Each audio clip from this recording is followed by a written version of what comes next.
Yung araw na to, magluluto naman po tayo ng picadillo. I'm going to use here ground pork, lean ground pork. Kung meron po kayong ground beef, you can use that as well. And I will add frozen green peas and carrots.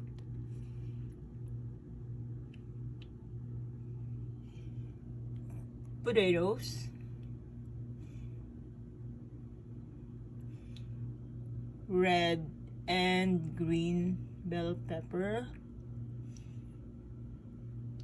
You'll need minced garlic. I believe I used 4 cloves here.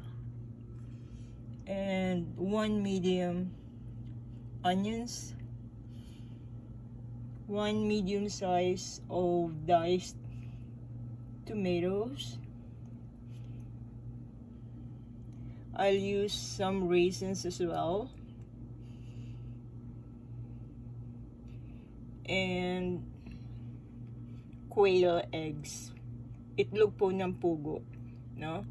So, let's start.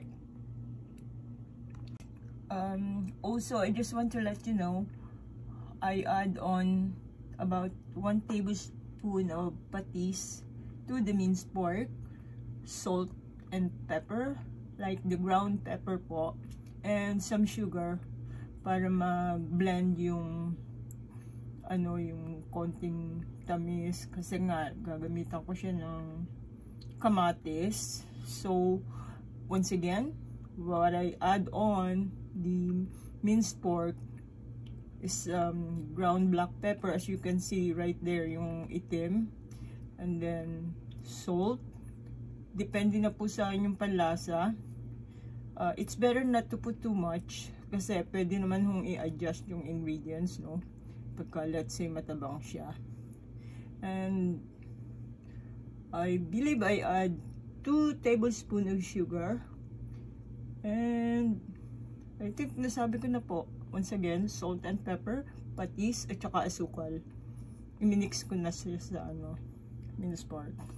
Okay dokie. Alright, let's start the cooking. Heat the oil. In a medium saucepan, heat oil. Then we have to brown the garlic in hot oil, then add onions. Right now, pinapainit ko pa po ang mantika bago ko ilagay yung bawang, no? Some people ang inuuna nila sibuyas, pero depende sa inyo. Nakasanayan ko na kasi garlic ang inuuna ko. At this point, nung napainit ko na ang mantika, I add on the minced garlic. Now I'm gonna add on the onion.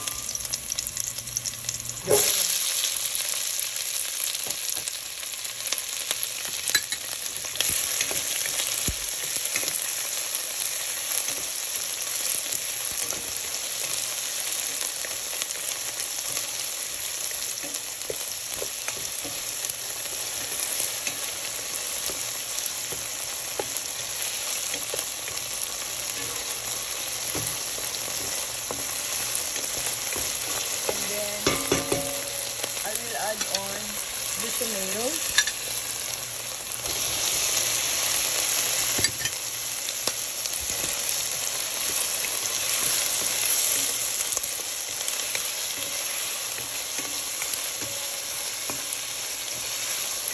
About 2 to 5 minutes lang.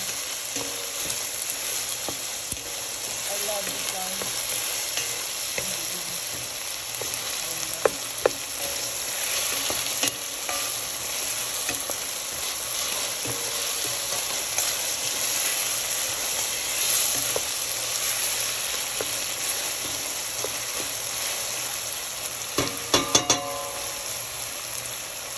Maingay ako magluto. So now, we're gonna add on the pork. The one that I add on all together.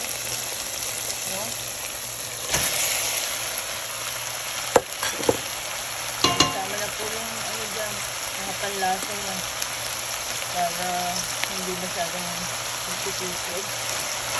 Like I said, nilagay ko na po dyan yung salt and pepper, patis, at saka kaunting asukal. Para mag-yan. No?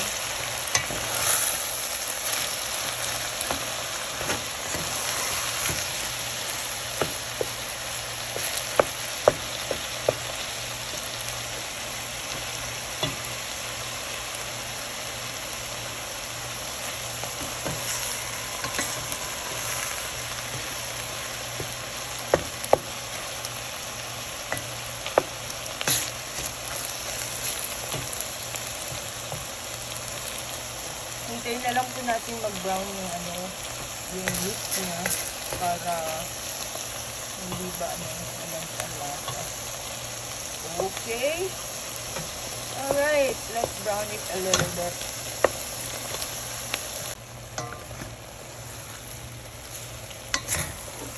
At this point, pwede na po natin ano,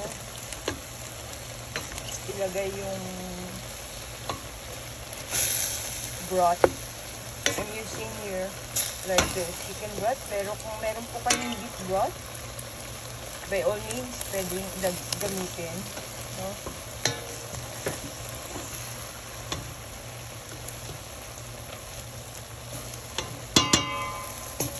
Alright, looks good. Inuulit ko po. Kung hindi ninyo nilagay yung ano, yung patis, salt and pepper, at saka konting sugar, at this point, pwede nyo siyang ilagay ngayon, no? Okay lang. See, meron siyang konting juice na dyan, no? Lalagay ko yung broth na binala ko. Then, we have to let it boil.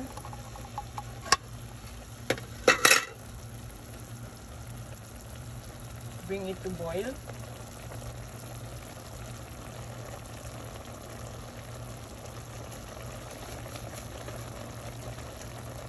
So, cover and simmer for at least 20 minutes.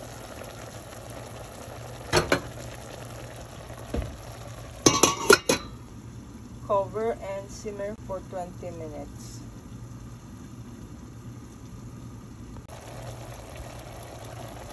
You have to let it boil. You add the potatoes.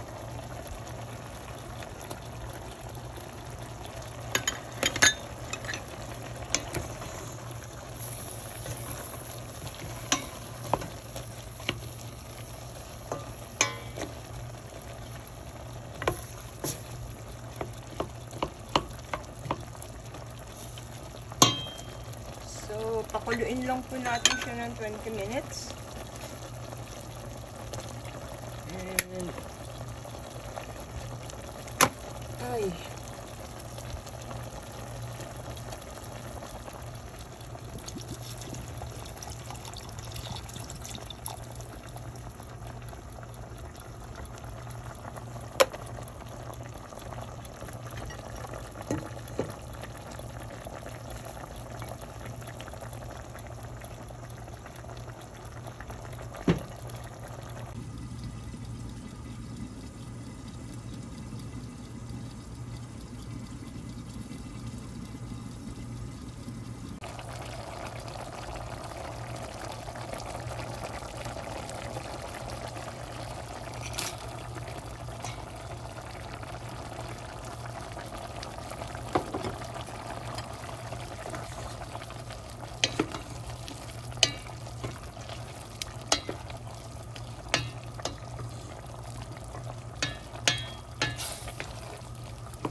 Check it out. Looks good.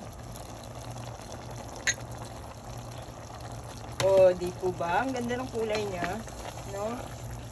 Pero, lutuin pa natin siya ng konti. Ilagay ko na yung red and green bell pepper at the same time. Ganda ng kulay niya, no? Ang tawag dapat po dito, hindi naman picadillo. Menudillo. It's kinda like menudo and picadillo. Ito po yung book version ko ng picadillo kasi pwede mo siyang kainin lang na ganyan tapos pandesal. Pero mas masarap to pagka merong yung kanin, no? Alright, let's add on the itlog ng pugo. There you go. Ayan. Ito na naman. Meron na naman akong pang vlog. Yes. Alam nyo po, kung nandito kayo sa kusina ko, maaamoy nyo, ang bango-bango nyo. Talagang matatakam kayong kumain. Mapapa-only rice kayo. Alright. At this point, luto na po to. No? Gusto ko kasi may konting sauce. Ayoko siya ng dry. Kasi marami pong version ng picadillo eh.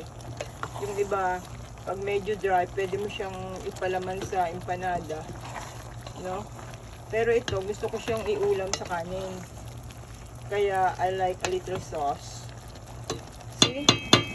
Alright, done. Picadillo is cooked. Bye.